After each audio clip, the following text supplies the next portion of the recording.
téléspectateurs, nous disons bienvenue. Et merci aussi à nos chers invités à cette émission. Léo Njoleo, l'émission à la requête de la paix.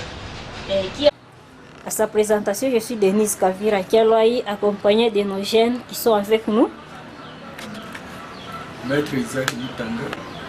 Oui, Maître Isaac Mutanga, quelle est votre position par rapport à la condamnation de Vital Kamerhe, 20 ans de prison?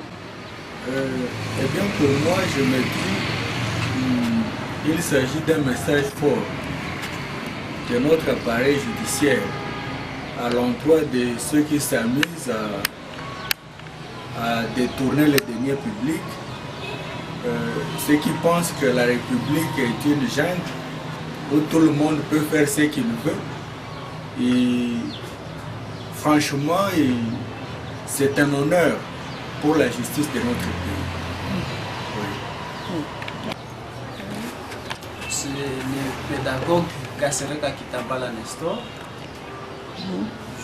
Pour ce qui concerne la condamnation de Vital Kamerhe comme le directeur du cabinet du chef de l'État, c'est une fois dans l'histoire de notre pays condamner une telle personne. Et à part ça aussi, cette fois-ci,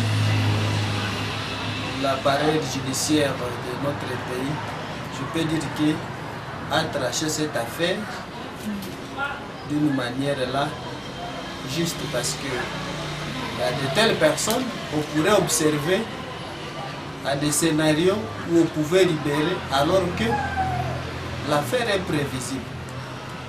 C'est pourquoi pour nous soutenons vraiment cette condamnation là. C'est aussi une leçon pour une génération future. On peut condamner une telle personne.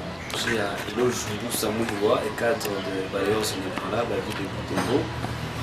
À mon avis, je me rappelle de cette phrase, un chemin de 1000 km commence par un pas. C'est bien vrai.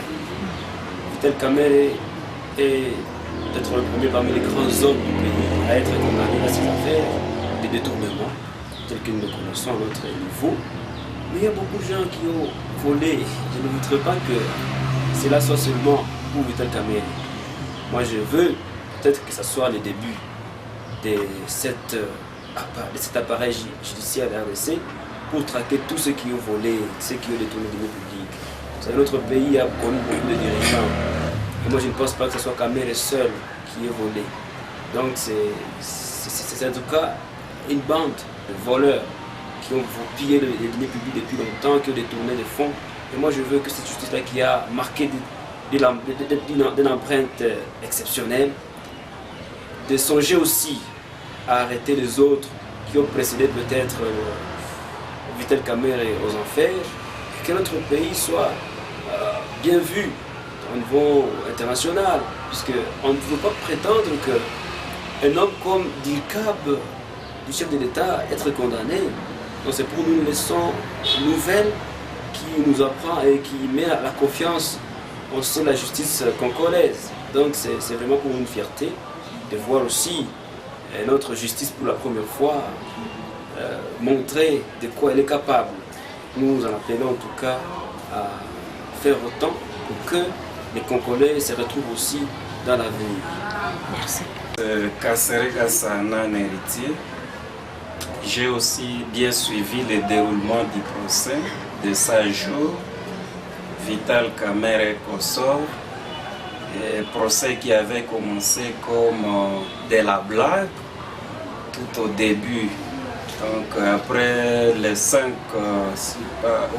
séances, vraiment tout au début on pensait que c'était de la blague. Avec la première invitation qui avait été lancée à l'honorable Vital Kamerhe, aujourd'hui prisonnier, et lui-même, je sais, d'associer, il pensait que c'est une plaisanterie, mais avec le déroulement du procès, on a constaté que c'est du sérieux.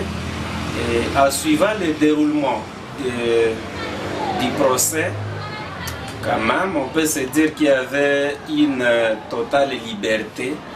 Les juges étaient plus ou moins au milieu du village parce qu'ils donnaient l'opportunité d'expression à tout le monde, que ce soit les accusés tout comme la partie civile avait droit à une parole équitable. Donc l'État était quand même bien réparti, ce qui est encouragé. Mais la condamnation à soi, c'est une leçon pour le reste. Donc ça, c'est un pays aussi doit s'élever à partir de la justice. Quand la justice est bien assise, autre chose pouvait aussi bien s'arranger et on pouvait être discipliné dans ce sens. Moi, je condamne l'agissement de certains, majoritairement les militants de ce parti politique, l'INC, plus précisément de la province du Sud Kivu, parce qu'ils ont voulu transformer ce dossier à un dossier tribal, ce qui n'est pas du tout bon. Cela pouvait nous amener à un point où on devait être incapable de maîtriser certaines situations, parce qu'avec des propos tenus par certains cadres, certains militants, c'était aussi dangereux pour la nation. Alors que lui-même, Vital Kamerhe, c'est hier qu'il disait que la justice a tranché lorsqu'il s'agissait des contentieux des électoraux. Lui-même avait signifié que la justice a bien prononcé, a donné le point de vue, donc la vraie réalité devait être donnée par la justice. Alors je ne comprends pas comment les gens peuvent déjà jeter les pierres à cette même justice parce qu'elle a condamné un leader qu'eux-mêmes soutenaient dans ses propos hier. Donc la condamnation est arrivée. Nous, quant à lui, d'aller à l'instance supérieure s'il se sent lésé. Voilà. C'est bien Germain pour les balayeurs inébranlables. Et ce qui concerne le procès Kamerhe et procès historique et le tout premier directeur du cabinet des présidents depuis l'histoire de l'humanité être condamné. Et nous avons vu M. Vital, un homme qui semblait être orgueilleux, et un homme qu'on croyait intouchable sur la République démocratique du Congo. C'est vraiment l'exemple avec le mandat actuel, le mandat du président actuel, M. Félix Tshilombo. C'est vraiment un bon exemple. Et si on procédait ainsi, par des arrestations de certains hommes qui se croient intouchables sur la République, ça pourra peut-être donner une autre couleur à notre pays.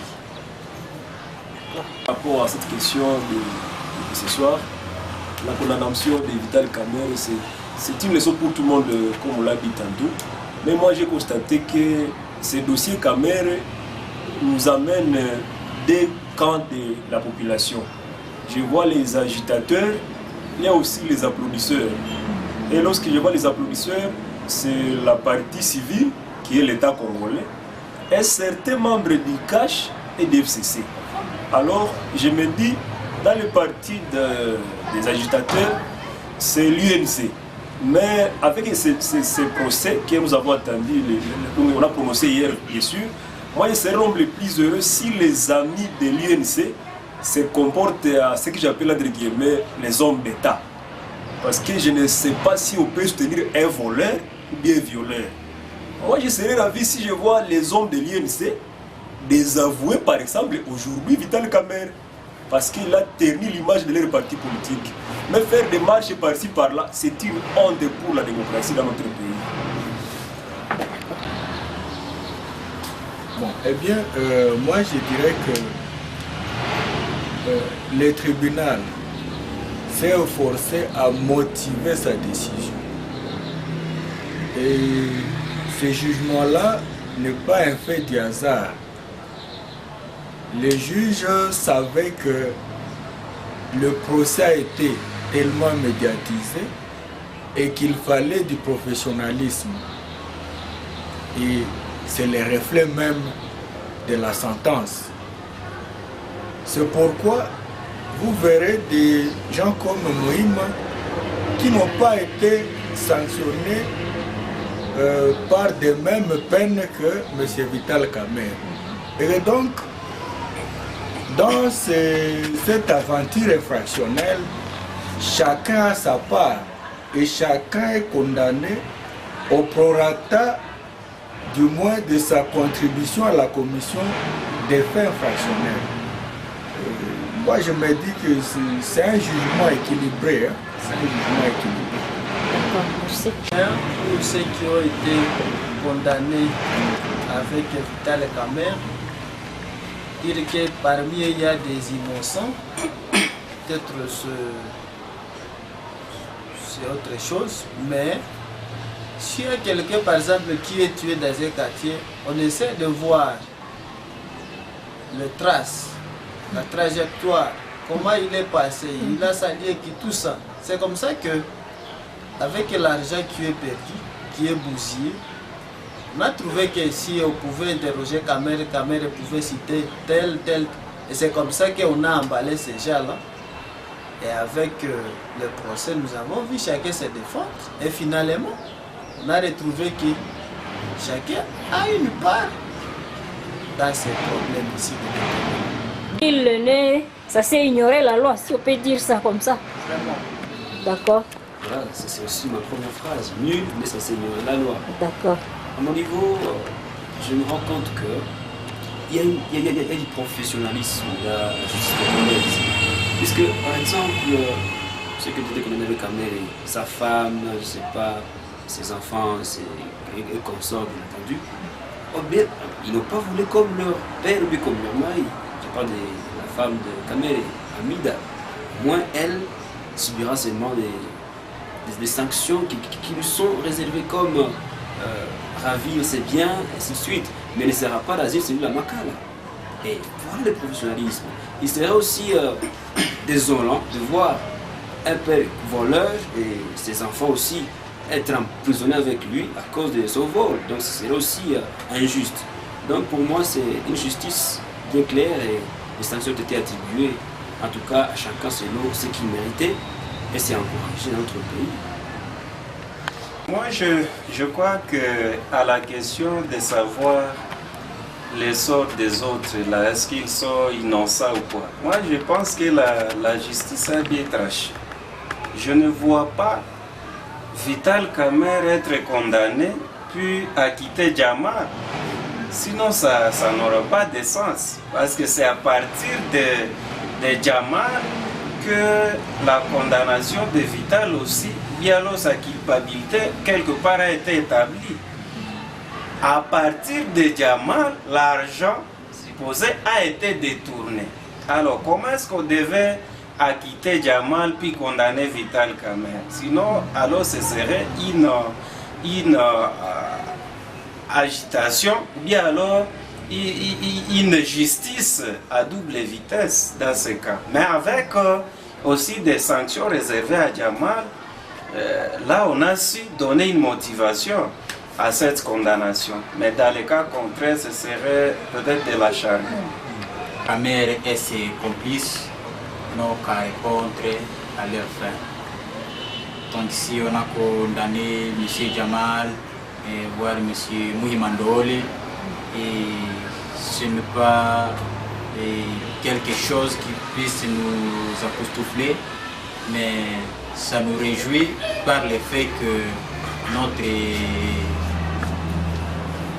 la justice a bien tranché, ou la justice a été faite pour des personnes qui ont été censées répondre devant la loi.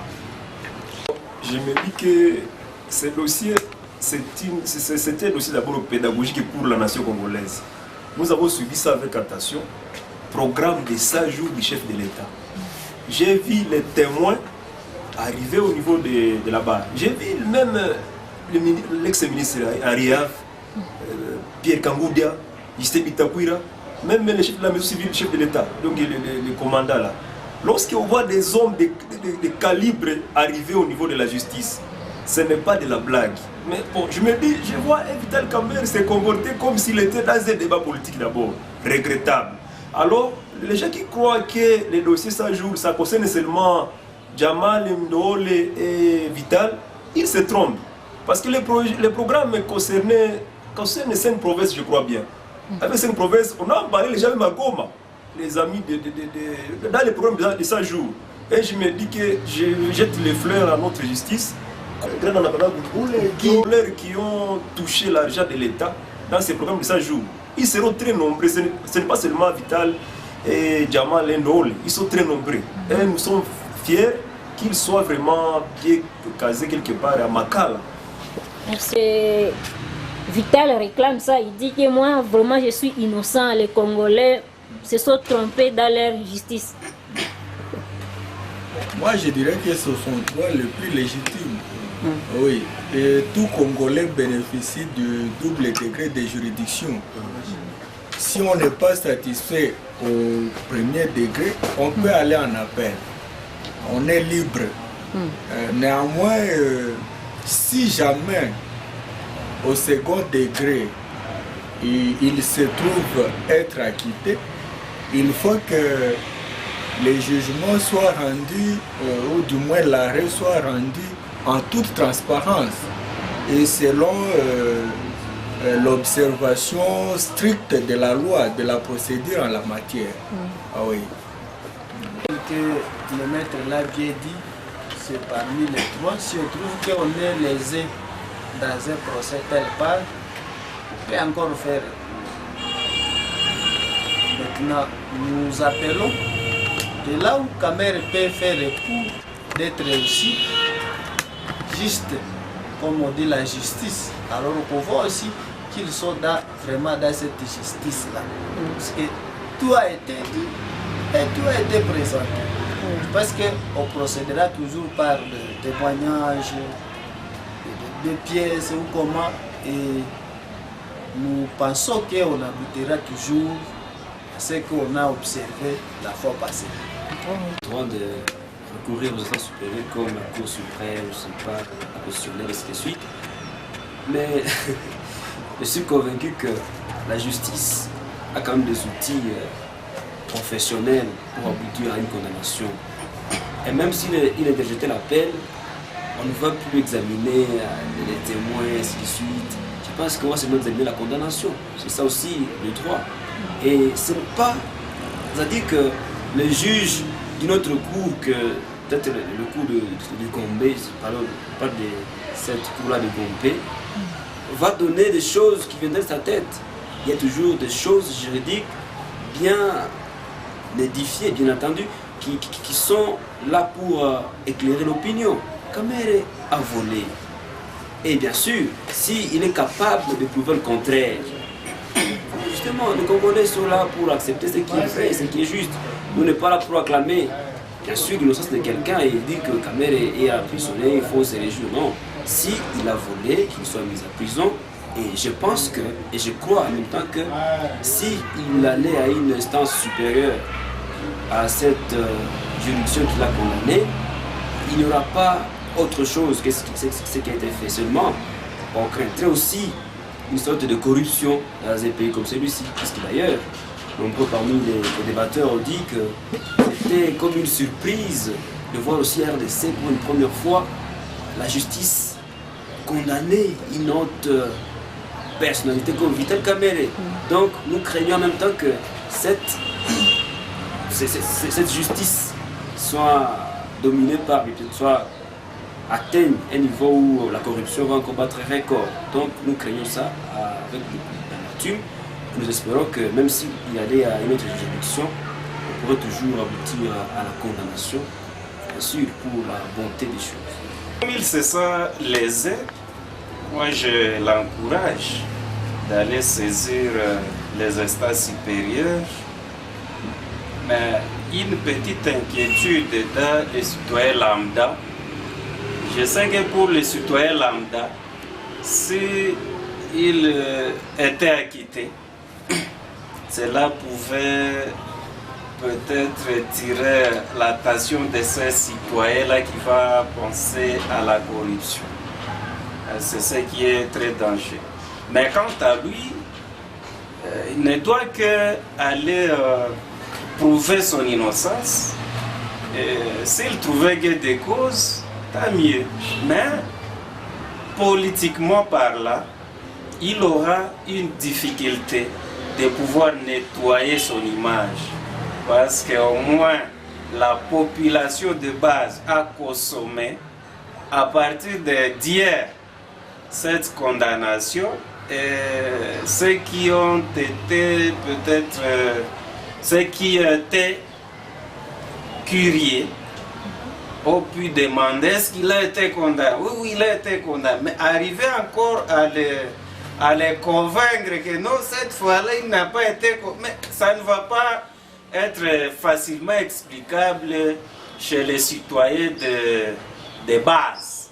Mais au moins de droit, il jouit vraiment de toute liberté d'aller saisir les instances supérieures et quant à lui, d'aller prouver cette fois-là, parce que jusqu'à présent, nous pouvons dire qu'il n'a pas convaincu les juges, il n'a pas prouvé son innocence, voilà pourquoi il a été condamné. Mais cette fois-ci, s'il se sent capable, il ne doit que, cette fois-ci, comme il aime bien parler des pièces, il ne doit que présenter encore des pièces qui vont convaincre, cette fois-là, les juges que celui, vraiment, il est innocent dans cette histoire, il ne doit qu'être acquitté, si du moins il arrivait à le prouver. Mais s'il est condamné encore une fois, la population de base saura qu'il tentait peut-être d'aller corrompre, d'aller donner un pot de vin aux instances supérieures pour qu'il soit libéré. Mais la conséquence politique, malgré sa libération à l'instance supérieure, elle reste la même. En ce qui concerne le recours aux instances supérieures, et je dirais que si M. Kamer était sérieux, il devait être calme et se contenter de son mandat lui donner en prison. Puisque même s'il faisait recours aux instances supérieures, on examinera d'abord les éléments auxquels on a eu à interroger pendant sa comparution et jusqu'au jugement.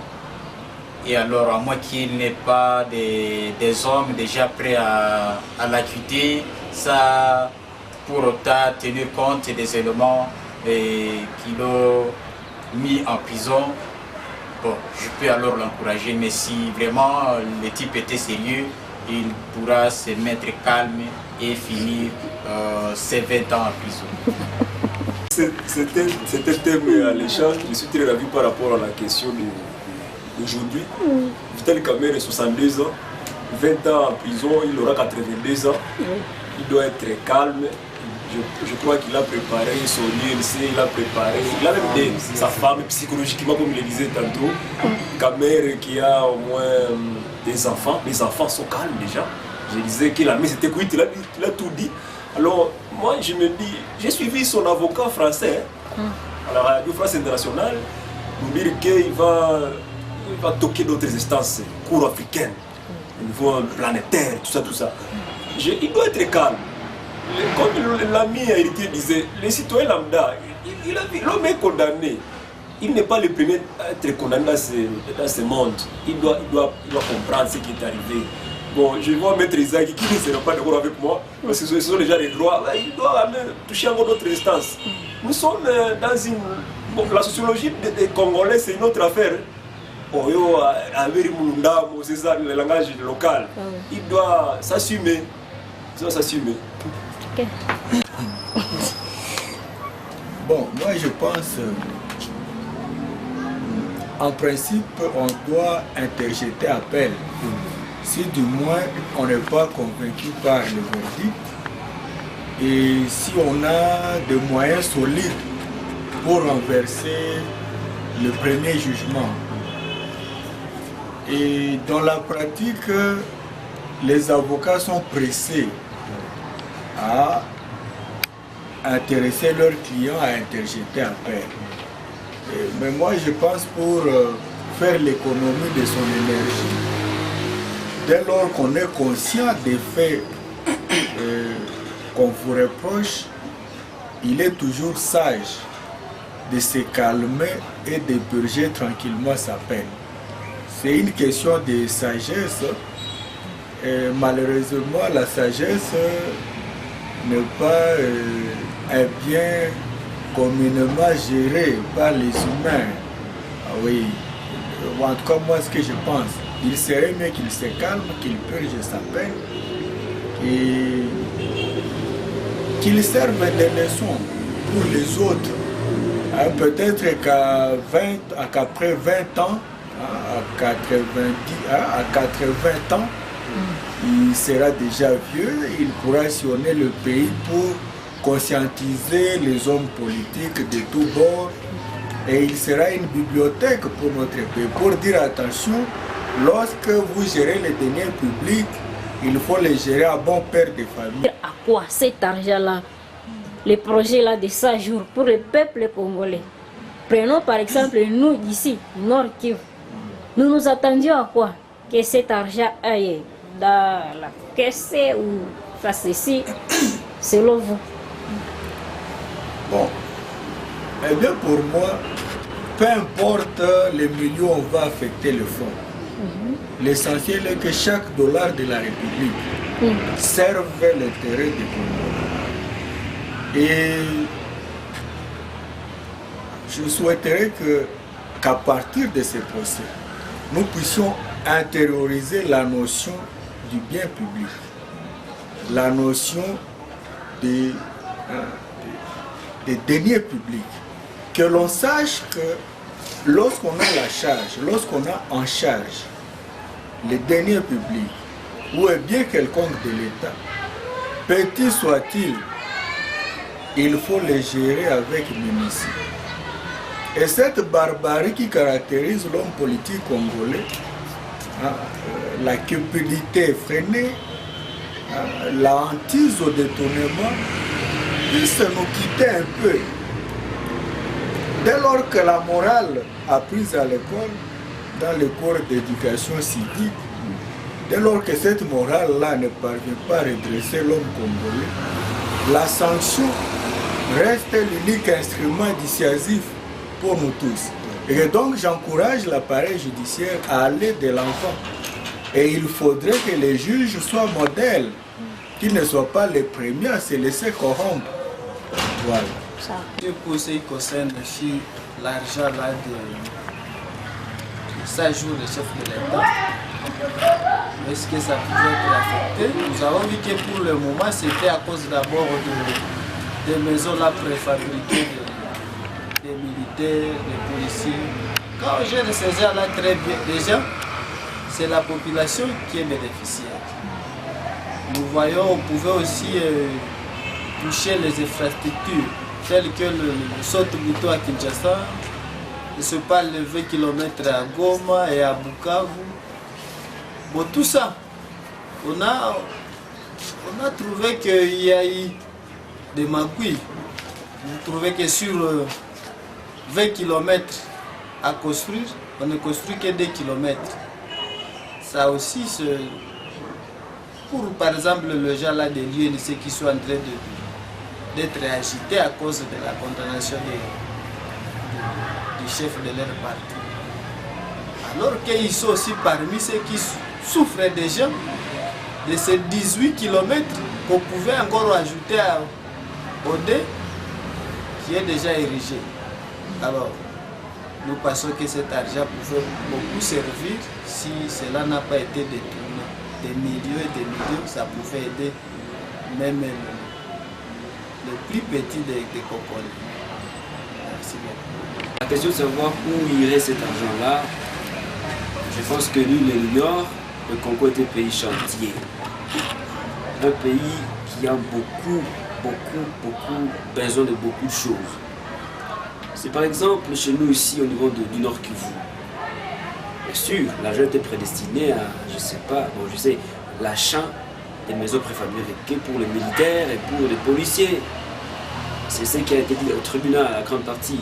Mais chez nous par exemple, je pense que cette femme de Butembo qui vend le piment au marché central du centre-ville, elle pensait que comme il y a de cela peut-être 6 mois que ses enfants ne peuvent plus les frais scolaires, cet argent-là aiderait à payer les enseignants NU qui ne toucheraient de la part ni des parents ni de l'État. Et par exemple pour elle, cette femme-là de Butembo, et l'argent-là pourrait aider ces enseignants qui souffrent de la famine et du froid puisqu'ils n'ont plus de moyens. D'autre part, nous avons une province qui est vraiment tergiversée par de l'insécurité. On perd de jour le jour nos frères à cause de l'insécurité. Pourtant, l'argent là, ces millions-là, pourraient aider nos militaires, aider à recruter certains jeunes pour qu'ils aillent combattre l'ADF et que notre pays soit en sécurité. Donc l'argent, à question, allait faire beaucoup de choses. Nous avons des jeunes qui n'ont pas de travail, qui peuvent aussi entreprendre. Cet argent pouvait aussi aider nos institutions à améliorer la condition sociale du personnel de l'État. Mais tout ça, on ne le voit pas. Une population qui souffre, mais imaginez-vous un groupe de gens qui va détourner beaucoup de millions pour leur propre compte, leurs propres intérêts. C'est vraiment pitoyable. Cet argent allait aider à beaucoup de choses. Nous sommes vraiment désolés de voir un groupuscule de gens s'emparer d'une somme pour le bien de tout le monde. Moi, nos populations, moi je crois que même si localement on a été oublié dans ce programme de 100 jours, c'est peut-être la faute à nos députés, mais quel que soit l'endroit où on devait affecter cet argent, il serait bénéfique pour notre Congo. Parce que le Congo, ce n'est pas seulement ici chez nous. On devait utiliser cet argent pour autre chose et peut-être on pouvait aussi prochainement en profiter ou bien profiter d'autres sommes qui seront maintenant utilisées pour ce projet qui a été champardé par ce groupe de personnes. Moi, je pense que les citoyens que nous sommes, aussi les citoyens de base, et ont compris, ont d'ailleurs mystifié ça et puis sont allés à croire que c'est à cause de ça qu'il y a eu hausse du taux d'échange des dollars. Pour eux, c'est comme ça. Nombreux passent dans ce sens-là. Et bien sûr, pendant le déroulement du procès, j'avais écouté un terme parler de réserves internationales. Bon, on nous dit que c'est avec ces réserves-là qu'on essaie un peu de maintenir la stabilité aussi du taux. Donc il y a quelque chose dans ce sens, donc ils n'ont pas totalement tort. Mais cet argent, l'argent de la République, c'est comme l'argent dans un foyer. On pouvait pas, même on ne peut jamais jeter l'argent dans la rue pour dire qu'on n'a pas eu où l'utiliser. Ça d'abord, quel que soit l'endroit où on devait l'utiliser, je crois que l'argent public doit être utilisé aussi pour l'intérêt public. C'est ce Moussa Mouhouaïloge. Et le Congo, c'était pays en chantier. On ne pouvait pas manquer où mettre cet argent. Et étant donné que nous avons des routes en état de délabrement, et si vous essayez de voir la route Kisangani-Bumba, là c'est très grave. Alors plus grave, Bumba-Lissala, là où il n'y a pas une route pour des camions, même si ce n'était pas prévu que cet argent aille dans ces tronçons, mais c'est au moins pour montrer que l'on ne pouvait pas manquer quoi faire avec cet argent. Et alors, autre chose, si ce n'était pas prévu pour l'érection de la route, mais au moins de tourner cet argent pour l'autre côté, ça devrait être quelque chose de meilleur pour nous Congolais, puisque nous en profiterons un jour. L'homme congolais, c'est comme s'il voit la RDC comme un pays à 5 villes. Le plus souvent, on voit Kisangani, Goma, on voit le Lubumbashi, Kinshasa, même les Kasaï là-bas, c'est tout. Alors que notre pays a 97 villes. Notre pays a 145 territoires. On oublie les amis de Popokabaka, de Guéloumé, les amis de Linzo Sissène là-bas, je ne sais pas partout ailleurs. Bon, moi je vois que le peuple congolais a besoin de petites choses. Il faut voir, l'homme a parlé des routes à descente agricole. Nous avons, par exemple, on nous a parlé des jardins Bukangalonzo. On nous a parlé de... là où le chef de l'État a construit là-bas. C'est où le président Kingakati, voilà. C'est très propre là. Mais ça, c'est l'argent qu'on a seulement, entre guillemets, bousillé. Mais il suffit de faire des champs pour la République. Par exemple, 500 hectares pour l'Est du Congo. Mais nous allons écarter la famine.